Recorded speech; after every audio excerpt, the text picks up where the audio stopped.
Ryan B. Ryan the Great, and today we are talking the Philadelphia Eagles, guys. The Eagles barely eked out a win over the New Orleans Saints, 15-12 yesterday. The reason the video did not get up yesterday is because I had people over for the game, and then we watched part of the Cowboys game, and then, all this stuff did not go aligned. So it is what it is. We have the video today for you guys.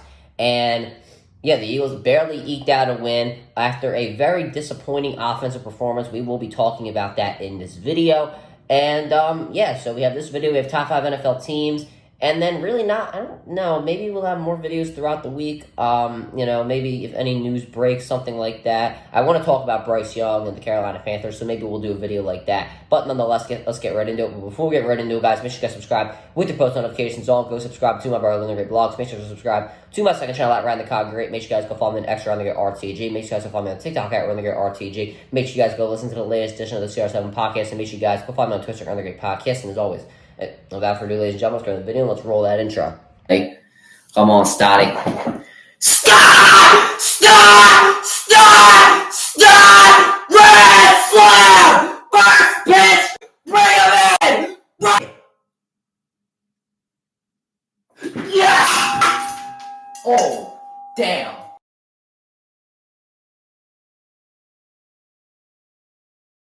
All right, let's get into the video. So starting off, we always start off with the Eagles, their offense, and their quarterback, Jalen Hurts. I mean, not a bad game. Not a bad game. 76% completion percentage, over 300 yards passing. So what would you say? Why did the Eagles only score 15 points?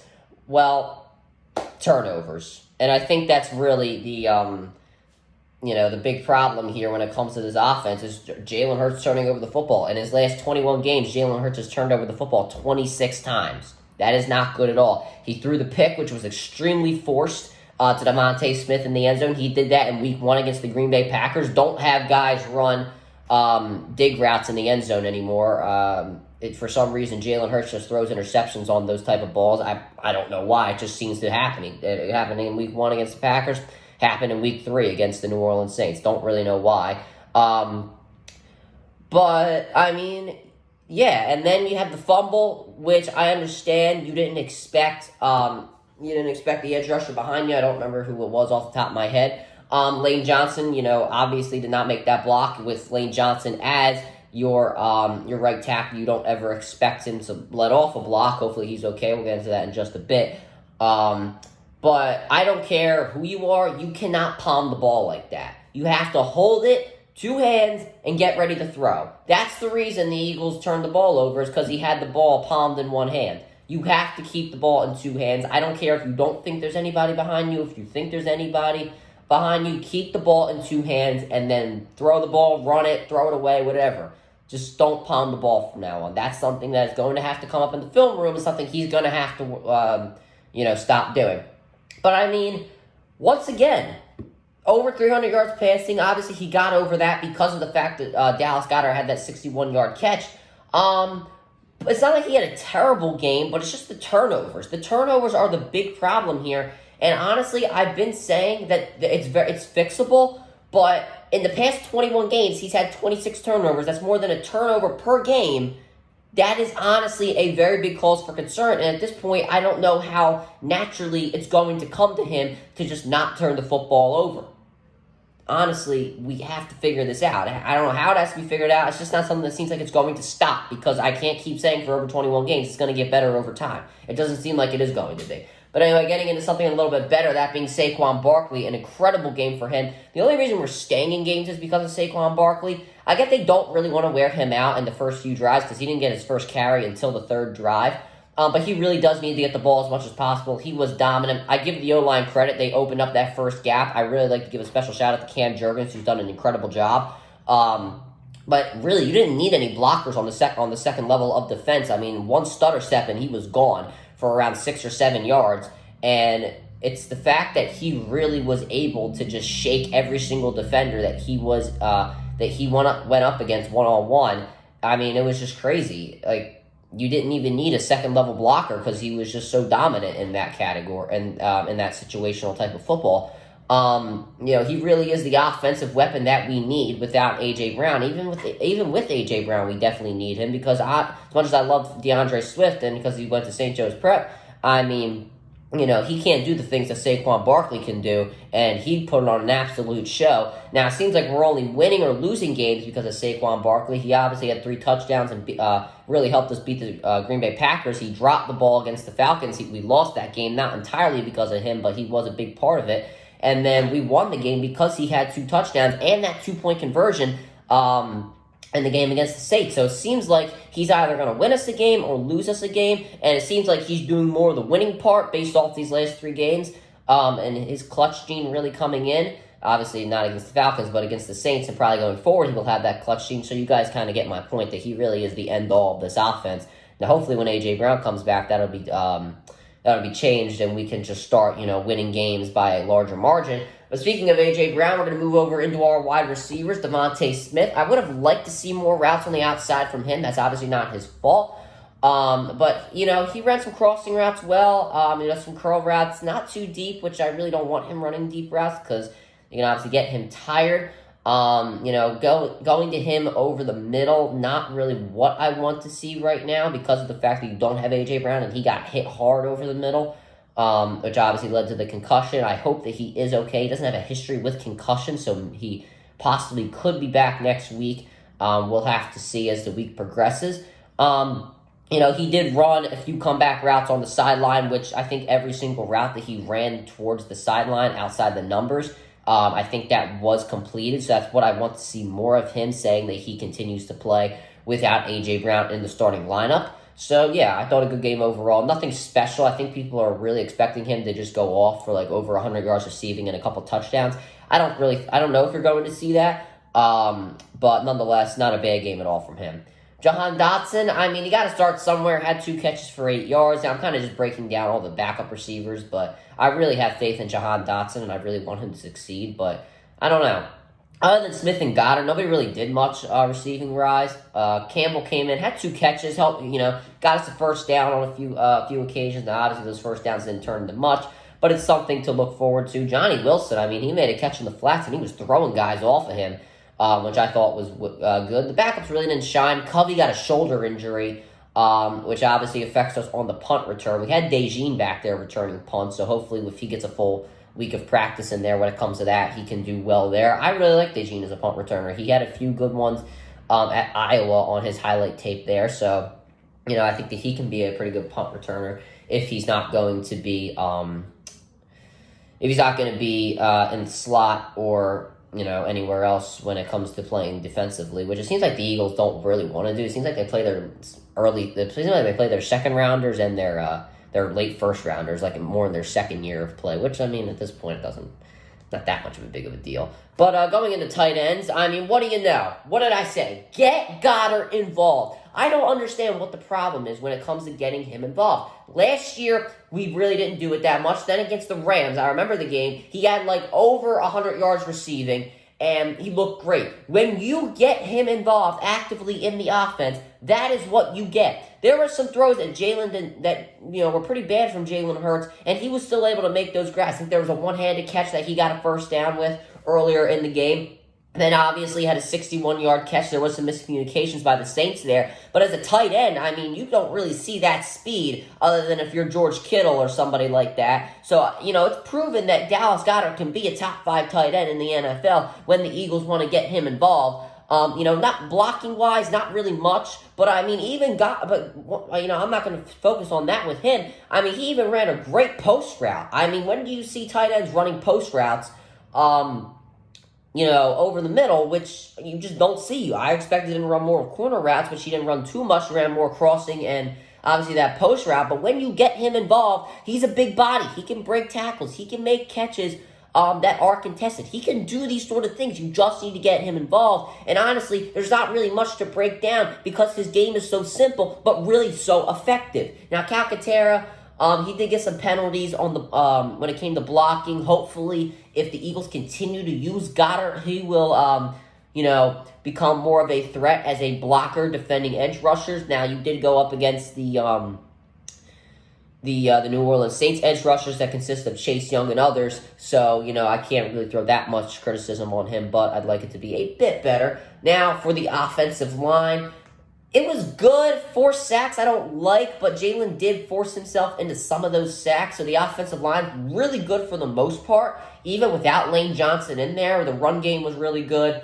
And Mekhi Becton, he just has a finger injury, which I think which is obviously going to be fixed up by some tape or something like that. So I'm not too concerned about him. But we'll get into Lane Johnson in just a minute. There was, the pressure on the run blocking.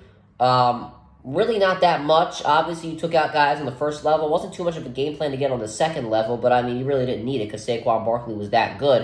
As I just mentioned, he cooked every linebacker that he went up against in a one-on-one. Johnson doesn't have a history with concussions. Same thing with Devontae Smith. Now, I didn't actually know this. One of my friends told me that before the game, Johnson was throwing up, and that was announced. I didn't know that was going on. I guess I just wasn't paying attention or something, or I just wasn't watching at the time. So, that could be a factor in it. He might not actually have like a full concussion, but, he popped, his head, you're throwing up and all that. That takes away, some of the air out of your body, out of your lungs and stuff like that. Getting hit in the head after you throw up a few times is obviously not, what you really want. So I don't know and I'm not saying he doesn't have a concussion, but obviously they always have to put that on the injury report that it possibly could be a concussion or something near there. So it might not actually be a concussion. It might not be as worse as we think it originally is. It could just be because of what happened before the game. Becton, he's been good this year. I would like him in the lineup. Obviously, he's been decent. Just has a finger injury, as I mentioned. So obviously, just tape that up, and then I guess he should be all right. The defensive line, I got on my hands and knees and prayed. And maybe I got to do it again next week for Jordan Davis and I don't want to say Jalen Carter because Jalen Carter hasn't been terrible. But Jordan Davis, thank you. Literally, thank you.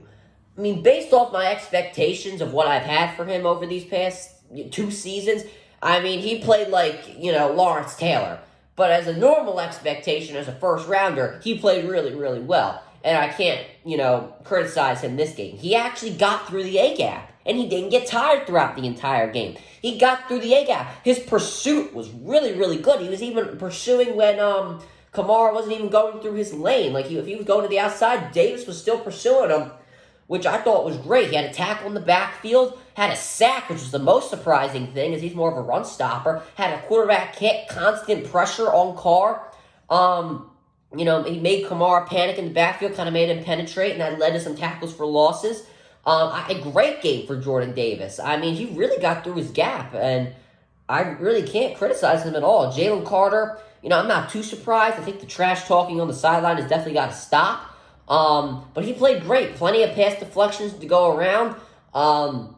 He really got his hands up there, and he's got really big hands, which, I guess is a testament to why he got the pass deflections, or I guess why he got the pass deflections, because his hands are so big. But he got in the backfield with Jordan Davis. I really can't say enough about these guys. They played really, really well. Carter had I know he had a quarterback hit, which I thought that she did well.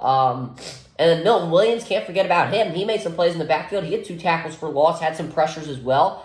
I mean, these guys were actually using their hands for once this week and getting by the guards, which was great. Thomas Booker, I think he needs more snaps. He obviously didn't have a tackle or anything, but he did have a pass deflection on a screen, I believe it was. So that's not bad. That's good awareness and whatnot.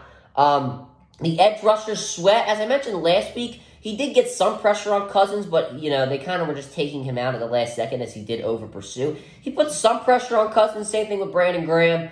They both had quarterback hits, which, something that's really good. I'd like to see, I think, as I mentioned before with Sweat, I think people are, not giving him enough credit. He is putting some pressure on the quarterback. Nolan Smith, not too many snaps, but obviously they want to get a little bit more to Brandon Graham, which does make sense. And we're not even talking about Bryce Huff, because just God forbid with him, he can't even get any snaps anymore. That's how bad he's been. Linebackers, now Vaughn led the team in tackles. He continues to do his job. Great. He stops explosive plays. He sometimes is able to, get to the line of scrimmage and make a tackle there. He always gets through the right gap and never seems to make a mistake there. He wraps up well. He does everything great. He came back to the Dome and really showed out. Big shout out to Nakobe Dean as well. He made some plays on the outside. I was calling for that to happen. He had to have the awareness to know when Kamara was getting to the outside. Didn't take out the sideline and didn't wait for anybody else to make the play. He made the play himself. He stayed on that outside shoulder and was able to make that tackle. Can't ask for anything else from him. Can't really criticize the linebackers. They played really well. Secondary, Slay's got to pick things up.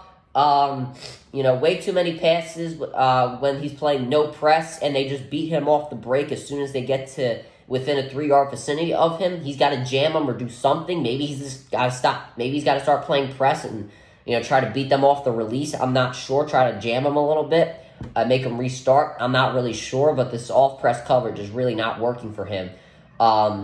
Nonetheless, Mitchell played well. I think he only gave up one pass to Olave, which is obviously to be expected. Olave, one of the better receivers in the NFL. He's definitely, so far, the defensive rookie of the year. He's really fast. I know he had a really good 40 time, but he's, faster than he actually is made out to be. But yeah, great game. A few pass deflections. He could have had the interception. And there was one pass where he deflected it. If he would have deflected it up, he could have had an interception. I guess he just didn't want to make. I guess he just wanted to make sure that no one caught it from the Saints or nothing went wrong, which I can obviously see. But nonetheless, let me get back to my notes here. Max, another iffy game. He gave up some passes over the middle in the slot. Maybe he's the one who's playing press coverage. Maybe he's got to play a few yards off. Which wouldn't be the worst thing in the world. Iffy game for him. Ringo really wasn't ready to go, and he got absolutely beat off, off the, off the break from Olave. I mean, he looked absolutely terrible there. Ringo more of a defender on the outside the numbers, not really in the middle of the field, but he got beat bad, and that did not look that good. Blankenship seems to have this sixth sense when it comes to walking down and knowing when the quarterback is going to throw it in your way at with 2 minutes remaining in the game. Gardner Johnson with these one-on-ones, they're killing me. He has looked absolutely terrible on those. He has got to fix that up. Obviously, he had some, he was doing some trash talk to the Saints and whatever. I mean, he didn't have the best game in the world. He was second on the team in tackles. So it is what it is. I feel like that's definitely got to be fixed because he's supposed to be a good one-on-one safety. It's just got to be fixed. Coaching-wise, Kellen Moore, not a terrible game. I just wish he would feed Saquon the ball a little earlier in the game just to get us that momentum. And he finally got Goddard involved, so that's really all he had to do, feed Saquon and get Goddard involved, and I'll say he did great, so really not much there. Fangio was good. He sent pressure when needed. I thought the zone coverage was good to defend the middle of the field. Obviously, the Saints ran some play actions last week against the Dallas Cowboys. Fangio obviously noticed that, and he was able to defend the middle of the field. There were a few times where I had to hold my breath because they were going deep to either Shaheed or Olave. For the most part, the passes were overthrown or broken up, which is something you do like to see. Sirianni is definitely not off the hook whatsoever. He had 2 chances to take the points and really end the game after that first Barkley touchdown. So, that should have been taken. But, I even said during the time, even before they took the snap, I'm screaming at the TV, just take the points, just take the points, just take the points. And the fake tush push was honestly ridiculous. I understand that, you like that play, and it's obviously, it was good, but some guys didn't take out their blockers and honestly just run the actual tush push, and it works the majority of the time. Over 95% of the time, it works, so you might as well just do it. And also, that play should be saved for higher stakes scenarios, not in the first half in week 3 against the New Orleans Saints. That should be saved for higher stakes and for higher rewards, not for in a week 3 matchup. That just doesn't make sense unless it's against Dallas, which it wasn't. It really didn't make that much sense to me. But yeah, he really needs to stop with with the going for it and all this stuff like that. Now, there are times when you have some momentum and you can go for it. Maybe you just get unlucky on 3rd down or something like that. But, the runs on 3rd and 8 as well, the draws, I feel that to be pretty stupid as well. If Jalen Hurts just stays in the pocket, he normally completes it to somebody. As much as I criticize Jalen Hurts for throwing interceptions over the middle, he does fit the ball in tight windows the majority of the time. There are just some times where he messes up. Sirianni just needs to start realizing when we have momentum and when we don't.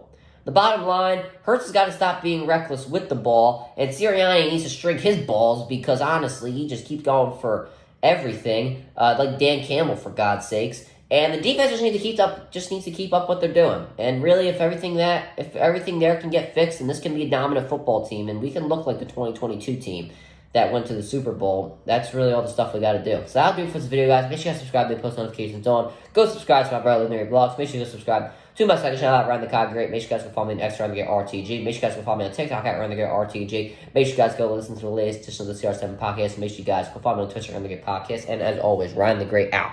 Peace.